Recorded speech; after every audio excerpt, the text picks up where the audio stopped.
As a creative aspect, TV is one of the best things that we do as a species. Along with music and film and books, they bring out the best creative of all of us. They entertain and they bring so much joy to many. They invoke emotion and enable us to feel things that we bury sometimes deep down. That's what this podcast is for. Welcome to A Million Little TV Shows. This is what I call the breakdown while I break down. Each week I will go through a different TV show, a different season of that TV show, and different episodes of that show. And I will break down not only emotions, but I will break down stories from my life, and let you know why these TV shows mean so much to me, and why I believe that they are some of the most important shows out there. This podcast is here to highlight a lot of smaller TV shows, or TV shows that don't really get a platform, because we know of a bunch of TV shows that get a multitude of different podcasts. Ted Lasso, Game of Thrones, The Office, they've all got several podcasts out there analysing all types of different things. But there's not many out there for the little guy, and that's what I'm trying to highlight. So each week I will go through a different show, different seasons, different episodes, and I will go across all different kinds of genres and different countries to bring you what I believe is some of the best TV out there. So I'm glad you're here with me. I'm glad you're here for this journey. And if you've watched the shows before and you wanted to come here and get an analysis on them and have someone go through them and pick out bits that you might have enjoyed, then I'm glad you are here. If, however, you have never watched the show and you just want to come and have someone talk in your ear about different TV shows, I'm glad you are here. But I hope that it inspires some people to go and seek out these TV shows. They deserve to be watched. They were made with love and care, and they are the same as this podcast, made with love and care. I am your host, Mike, and I will take you through every adventure, every horror, every piece of drama, and I hope that you enjoy the show. Hello there, and welcome back to this A Million Little TV Shows podcast. This is now episode 9 of season 13, and today we're going to be getting back into the spooky and scary world of 30 coins. Now, admittedly, I couldn't get on board with the last 2 episodes, and I did state that in the last episode of the podcast, but my expectations are still high for this show. I think it's a very good show, it's well made, the acting's great, the dialogue is fantastic, but I don't know, there was some disconnect for me and I just couldn't get into it even further. But hopefully that was just the mood that I was in, and today we will continue through this journey and it might pique my interest enough to cover it for season 2.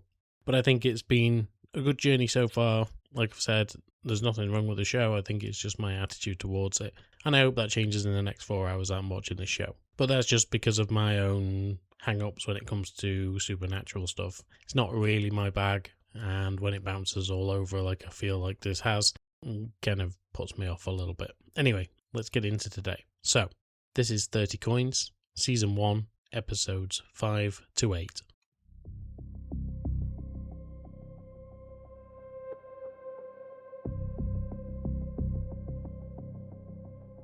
Episode 5, The Double. Now, this has been one of the more explosive episodes of this season so far, and there's 2 reasons that come to mind. Now, at the end of the last episode, it looked like Elena was about to leave town. However, she's told by the police that they have found her husband. Now, her husband went missing for years, but all of a sudden he's popped up just as she's about to leave town. Don't forget, Elena was one of the holders of one of these coins, and so, well, is there a reason that she's been pulled back into this, or have they actually found her husband? As for Father Miguel, he comes face to face with the true scale of all this conspiracy that's been going on, and everything that surrounds these coins. But as we're starting to learn within this world of 30 coins, whenever something seems too good to be true, it usually is. And this episode proves that perfectly. So, once again, Father Miguel is back in Rome. And after years apart, he is now standing before his former friend, Cardinal Santoro. Now, Santoro was the man who had a lot of ambition in the last episode, and we weren't actually sure how he was going to use this power that he's now got. He has been sworn in as a cardinal. And Santoro finally reveals his true intentions. He's not just another corrupt church official, he's part of a secret organization known as the Canaanites. And they're a group dedicated to gathering these 30 coins and unlocking the immense supernatural power. And Santoro believes that humanity can become godlike. So these coins aren't just sacred relics to him, they're tools, they're weapons, and ultimately they are keys to power. Now, one of the strongest parts of this particular episode was the fact that Santoro is now trying to recruit Father Miguel, who I kept calling Father Michael in the last episode, and I apologise for that, but that's just me. But instead of threatening him, he tries to tempt him. And of course, this can be sort of compared to the temptation of Christ. Now, we know that was by Satan, so, well, we can imagine that a man holding 30 coins that Judas had could be related to Satan in some way. But Santoro ends up just showing him the secret archives and all of the forbidden knowledge, the ancient texts, the artifacts that are linked to Christ's death. And Santoro argues that the church has hidden these truths for centuries now. He claims humanity has been denied incredible power, and he wants Father Miguel to join him. And so you've got to ask yourself what kind of makes a better villain, a monster who attacks you or someone who tries to convince you they're right. And we see this throughout comic books. The amount of intelligent villains out there, and Santoro is definitely intelligent, but they're just trying to get their point across. However, usually what happens is their point isn't for the good of humanity, it's for the good of themselves. But it's much better than just someone who is raging and just wants to kill. Unless they're the Joker, that's the exception. But that's the problem. But what I'm going to bring up is someone like Thanos, where we live in a world now where if half the population went, some people wouldn't think that's such a bad thing. I mean, I would. I think it's abhorrent that that could potentially happen, but, well, you can see some arguments and understand where people are coming from, even though it's not the right way to go about it. But his arguments start to make sense, and by that I mean Santoro's. Now, we meet another friend of Father Miguel's, who he used to know from when he was at the Vatican and he was training. A man named Sandro. He's also come to Rome because he wants to find out where his friend is. He's realised something's wrong and he's come all this way to try and get him back. And so he launches into this desperate rescue mission. And the way that he does it is, well, it's a little bit like a spy thriller. You can see sort of elements of James Bond in here. There's hidden corridors, secret meetings, and underground chambers. And at one point, he uses a guard's disadvantage against him. Now, if a guard is told about a secret package or a backpack over there that may be causing issues, they're meant to go over and have a look at it, or at least check it out and report back.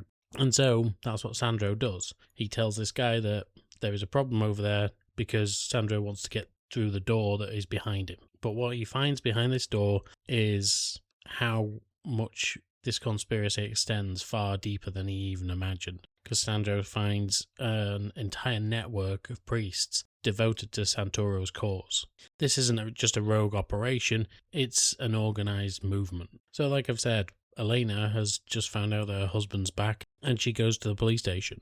And she becomes overwhelmed with emotion because, well, he's there, her husband has returned. After disappearing for, 2 years, without any explanation, he's back. And of course, for Elena, it would feel like a miracle. She's finally getting closure, finally getting her life back, but not everyone believes the miracle, which, I mean, it would be hard to, even though the facts are right in front of you, where they are, and what they've seen already, you would be questioning everything that happened around you. And a man mysteriously coming back from the dead, you would be immediately suspicious, and that's what happens with Paco. But there may be another side to that, because we've seen that Paco and Elena have been exchanging glances, even though they've both been married and have partners and all that stuff. They do seem to have this connection, and we can only believe that there is some sort of affection there between the two of them that they've never acted on.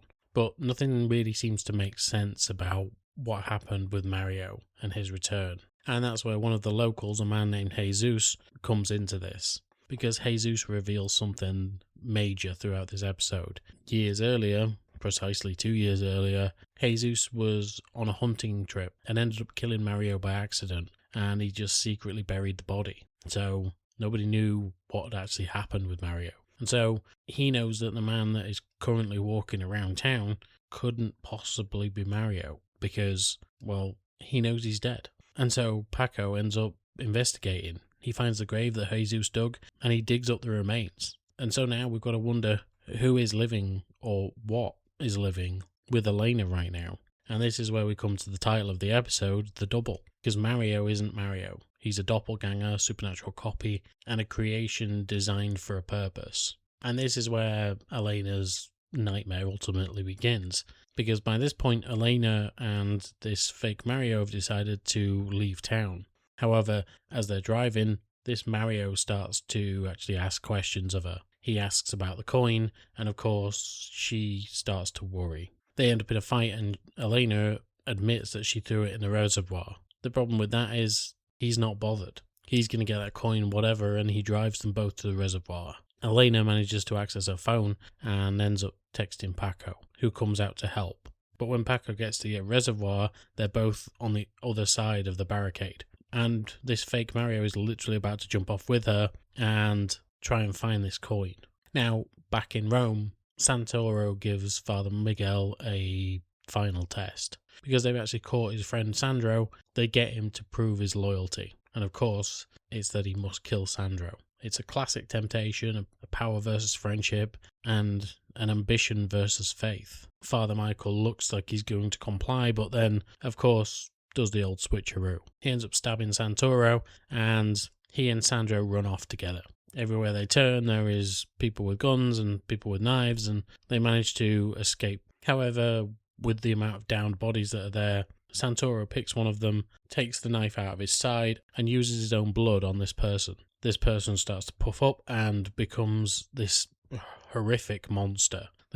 Another spider creature, a bit like in the first episode. Again, the CGI wasn't great, but it was pretty fucking freaky. This thing runs after both Father Miguel and Sandro. And the only way that they can kill the monster is through the holy lance that was used on Christ at the time of his crucifixion. However, stupidly, Father Miguel ends up leaving this legendary item and running. And so we end up seeing a lot of issues going forward, but one of the main issues is now that this coin is back out there. At the end of the episode, we see a man being served a piece of fish, and as the chef digs through it, this coin appears, and the man asks if he can take it. And so we now know that that coin is still out there, and, well, all hell is about to break loose.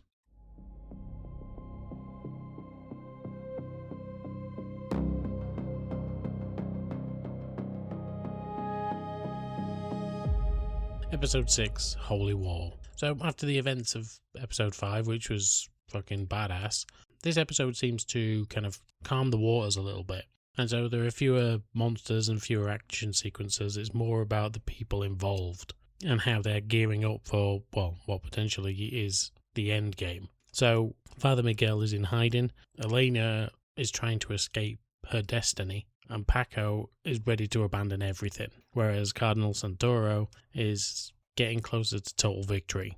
So as I said in the last episode, Father Miguel ended up escaping the Canaanites and has now fled to Syria. But of course, Syria is a war-torn country, and so while he's there, he is doing all he can to try and help people out. That is why he's a member of the clergy. That's why he took up the vocation that he did, to help people. But of course, this means it's a striking change of scenery. Instead of haunted villages and secret Vatican chambers, they're surrounded by bombed-out buildings, wounded civilians and soldiers. Father Miguel spends most of his days helping the injured, as I've said, and he's just trying to keep off radar and hopefully not invoke the wrath of Santoro, who's obviously looking for him. But even here, he's obviously not safe, because Santoro's influence is everywhere. And so when Father Miguel ends up getting a phone call, believing it is Elena, he realizes that he isn't that hard to track down, and he begins to realize that Santoro is manipulating him, as he has done throughout. So because of this, Santoro was speaking in Elena's voice, so the question's got to be, how can you fight the enemy when you can no longer trust anyone? As we've seen prior to this, Elena has been duped by thinking that this demon was her husband, and now Father Miguel is getting tricked into thinking the voice he's hearing on the end of the phone is Elena. So, how do you trust anything right now? As for Elena, well, after everything that's gone on, she has finally done the one thing that I think everyone wanted her to do in this situation. And she's left. She's gone to Paris. Now, I know I spoke about her husband in the last episode, and I haven't really spoke about any partners that she's had. But she was also with a man named Roque throughout. So this must have come after her husband had gone missing. She's been dating this Roque, and he has taken her to Paris. And it seems like she is finally trying to build a normal life away from everything that happened to her and these cursed objects and the whole conspiracy. But the problem is, whatever this coin is, it just won't let go. No matter how far she runs, the coin somehow finds its way back to her. And this seems to be one of the most important ideas throughout the episode. The characters just keep trying to escape their destiny, but destiny will always catch up. And so now she's going to have to face what is going on. But like I've said, this coin has just appeared out of nowhere. In the last episode, we saw that it was getting prepared and it was in a fish. And that was after it had been thrown into a reservoir in Spain. All of a sudden, it resurfaces in Paris, inside a fish. And while she is out to dinner with Roque, it looks like he is about to propose to her. He hands her a box, but inside is this coin. She instantly leaps back and realizes that this coin isn't going anywhere anytime soon. And so that leads us on to probably the biggest action sequence in Paris. And that is that one of Santoro's followers uses supernatural methods, one of those pendants that we saw in the first episode, and puts it on a new host. And they end up launching an attack in this restaurant where Elena is. Once again, guns are involved and there's a big shootout, and Roque ends up being collateral damage. And now Elena has to accept that there is no escape from this. As long as she has the coin, anyone close to her is in danger. And it's a really heartbreaking realization that every attempt at happiness that she's had has ended in tragedy for her. And it's all now down to this coin. Now, I haven't spoken much about Paco in this episode, but it seems that he is exhausted now. He's kind of at his breaking point, and he's been trying to hold everything together. We know that he's in love with Elena, but his marriage is falling apart because of that. But with him being the mayor, it seems that the town is also falling apart as well. And so he decides that he's had enough and that maybe it's time to actually quit and leave, because he can't help this town anymore. People are dying and it just seems lost. And we end up seeing one of the most emotional scenes in probably the show in this episode. And it's because it is so human. We've all got to a point where we are just tired and run down. I mean, I know I have. When I was working as an accountant, the career got to me. The career really got to me, and I was just so emotional and so upset all the time, and I was broken. It was a good job, but it wasn't the career I wanted, and I felt just worthless. And you see it here with Paco. It doesn't matter about the demons and everything that's going on around him and the death and the miracles, and he's just in crisis. And he's simply just tired of it all. And even though his wife tries to actually bring him out of this, and they get into an argument, and it's just, he doesn't want this anymore. He doesn't want her. He doesn't want this life. And it's difficult to see. Now, an interesting development for especially the second half of this season is the fact that 2 government investigators turn up in the town. Like I said, there's been a lot of death and destruction around this town, and they're there to determine why such an unusual number of deaths, disappearances, and other incidences have been occurring in this one small village. And this is the first time that outsiders are beginning to notice that something is very wrong. So this creates a new kind of threat. Generally, in these kind of shows, when an outsider turns up, it is always difficult to process. Because up until now, this town and the heroes of the story have been dealing with these supernatural enemies, whereas now they're having real scrutiny from the real world. And of course, trying to explain what the hell's been going on in this town is practically impossible. It goes back to the first episode where they were trying to explain to the mayor what the hell was going on. Of course, he's not going to believe any of it until his eyes see it. And that's going to be the same for these people. They're not going to understand it until they see it. And we end up seeing a devastating moment when Paco, like I said, he is tired and he goes out to see Jesus to question him about the death of Elena's ex-husband Mario. And because he doesn't trust the new people in town and he hates himself for what he did, he ends up taking a shotgun to himself. So people in this town are being really affected in such bad ways. As for the other side of this, because our 3 main characters are struggling, Santoro just continues to gain strength. We find out that his influence in the church has expanded dramatically, and reports suggest that the Vatican itself is failing under his control, or at least the Canaanite control, which he is the head of. And this is now a huge shift. Earlier in the season, Santoro seemed like a rogue priest, but now he's becoming the leader of this global movement. And the stakes are no longer local, they're worldwide. So this is going to be devastating for everyone if our three main characters can't get their shit together. As for the town, we know that they ended up getting rid of Father Michael, and so they need someone new to come in. And so a new priest arrives in town, and on the surface he seems kind of normal. But as we know from the show, and this show has proven so far, if something is too easy, then it's not going to be good. And we immediately know that this isn't going to be simple. And it feels like they are putting pieces in place, and by them I mean the Canaanites. They are putting this priest there because something big is coming to the town, but at the minute only one of the townsfolk is actually there who we know is going to be involved in this final fight. Elena's in Paris, Father Michael has ended up in a hole in Syria, and Paco is just ready to pack it in.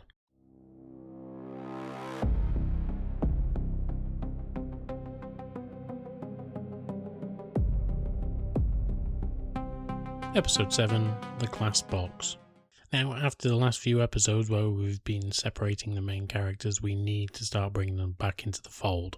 However, before any of that can happen, we have to understand who this new priest is in town. Now, we know he's part of the clergy and therefore he's been sent by Rome, but does that mean that he's been sent by Santoro in Rome or just Rome itself? We can only imagine at the minute, the way things are going, that it is Santoro who has sent him.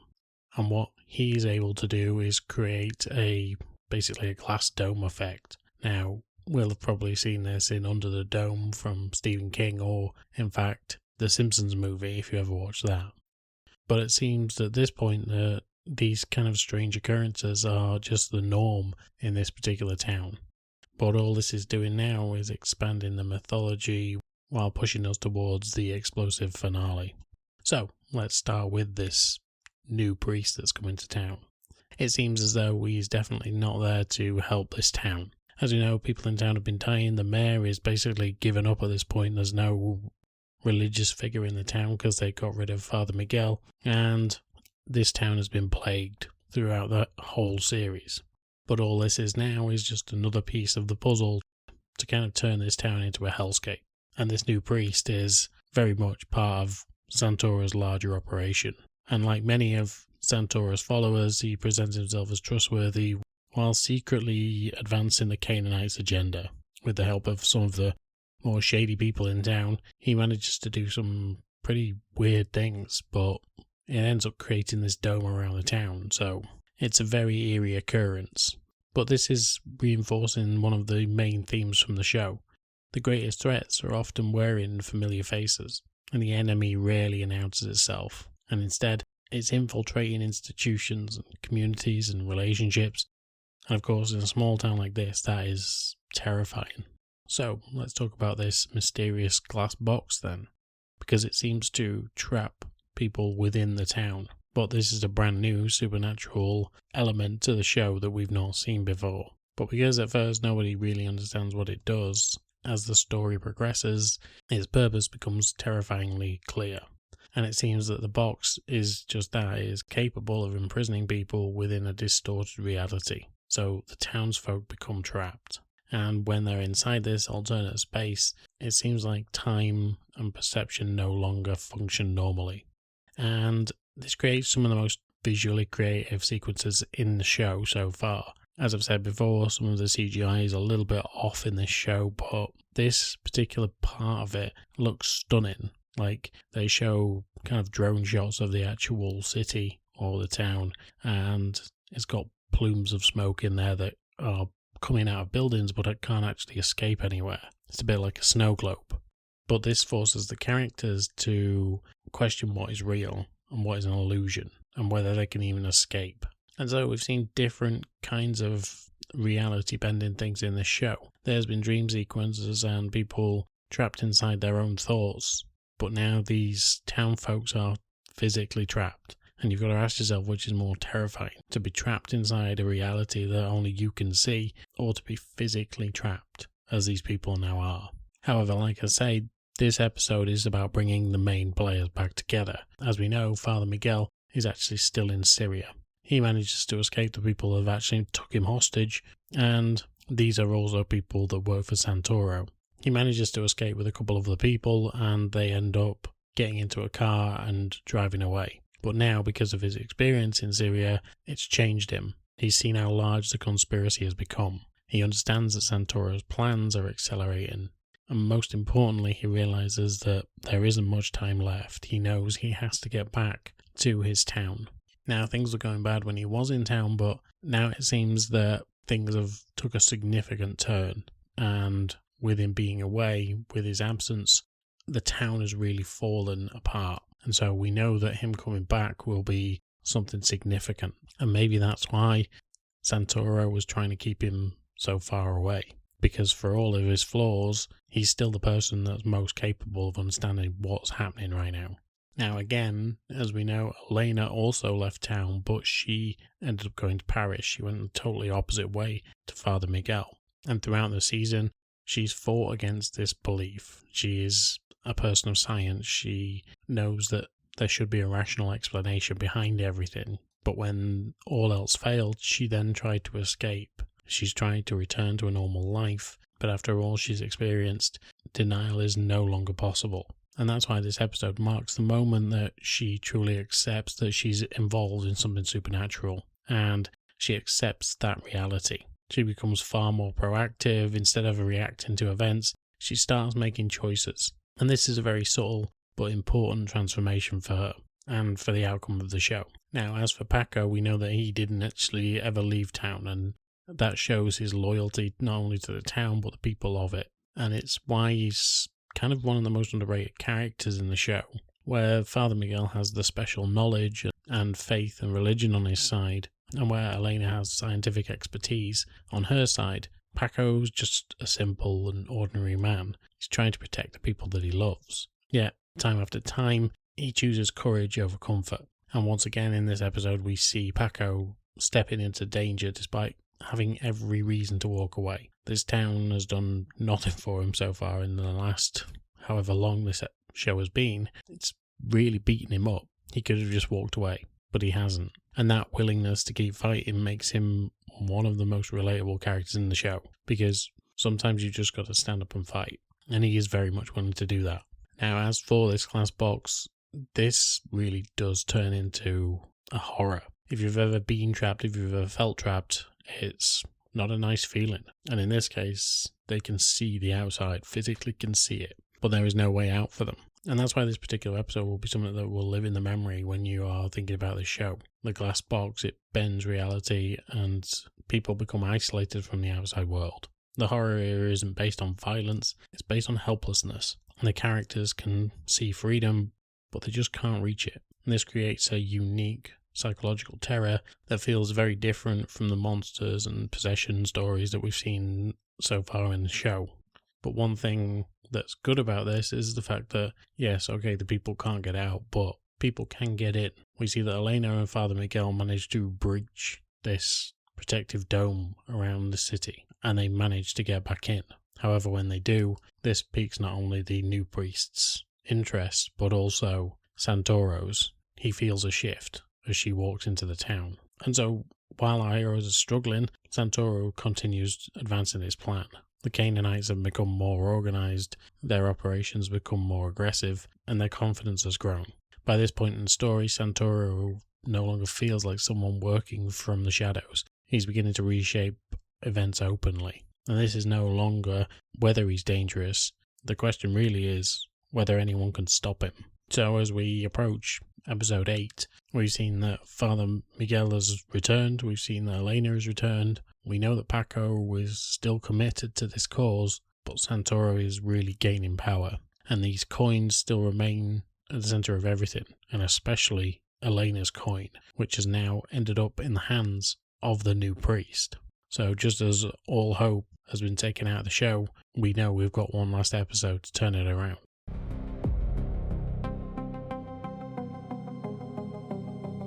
And finally, episode 8, Sacrifice.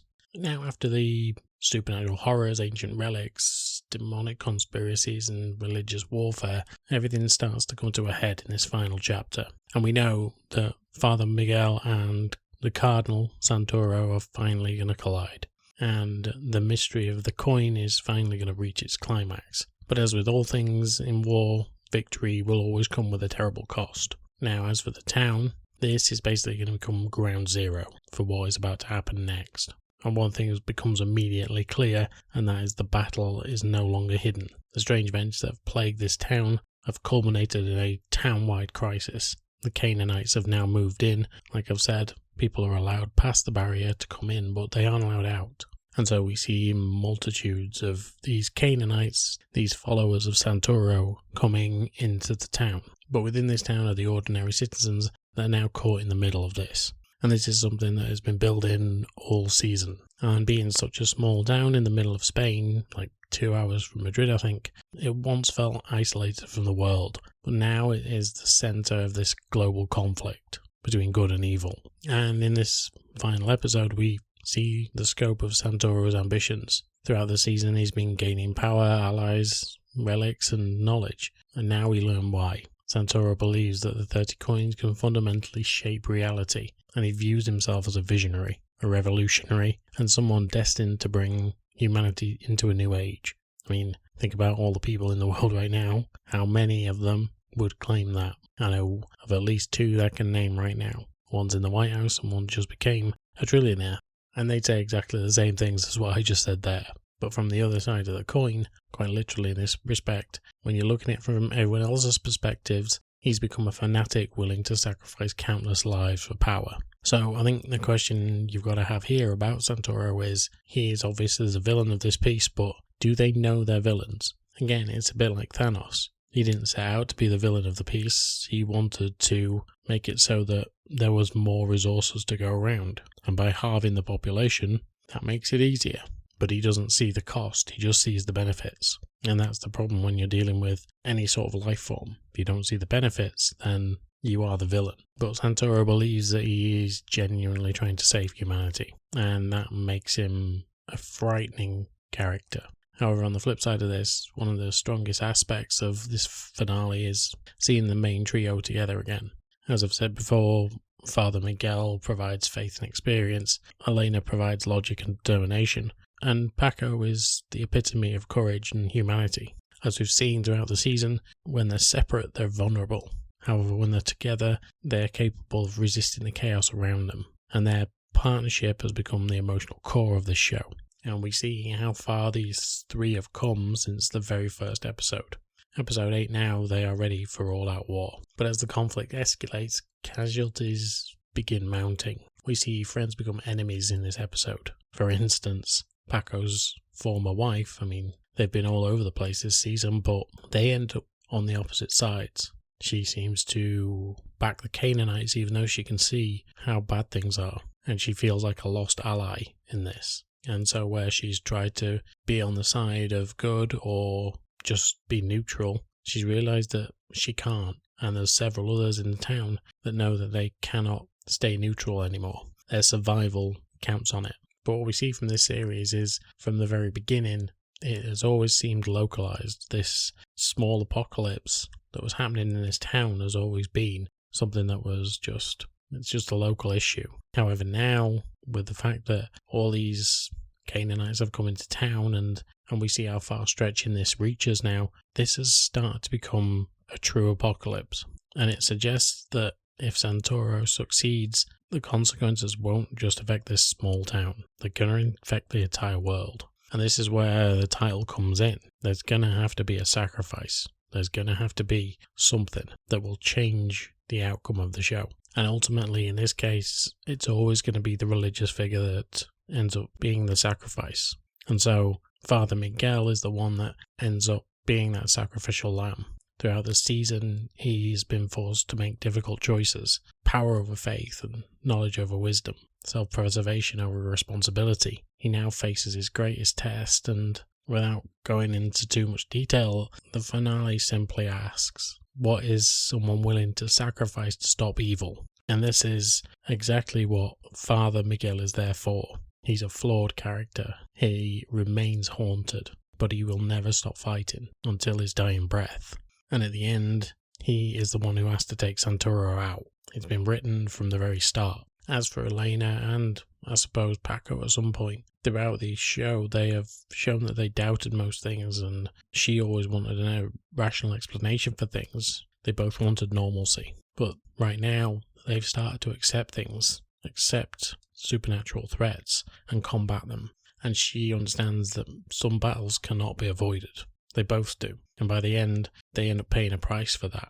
And they go into battle together. And by the end of the episode, they end up driving away. But we're unsure as to what actually happens to them. Because as they do, Elena's not in a good way. And so by the end of the episode, we understand what Santoro's goals are and the significance of these coins. He ends up managing to get all 30 of them, but by the end, once again, they end up scattered across the world. And it feels like it was leading into a second season because, like I've said, these things scatter everywhere. We end up seeing that one of the main characters, this new priest that came into town, Father Engel, ends up in Japan by the end of the episode. And so we know that at some point this is going to come back on itself. The 30 coins end up spilled and end up here, there and everywhere.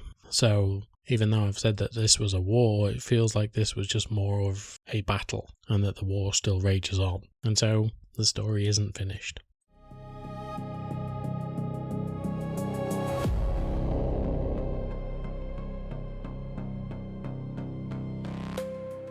So, as we come to the end of this particular show, or at least this series, it's been a hell of a ride so far.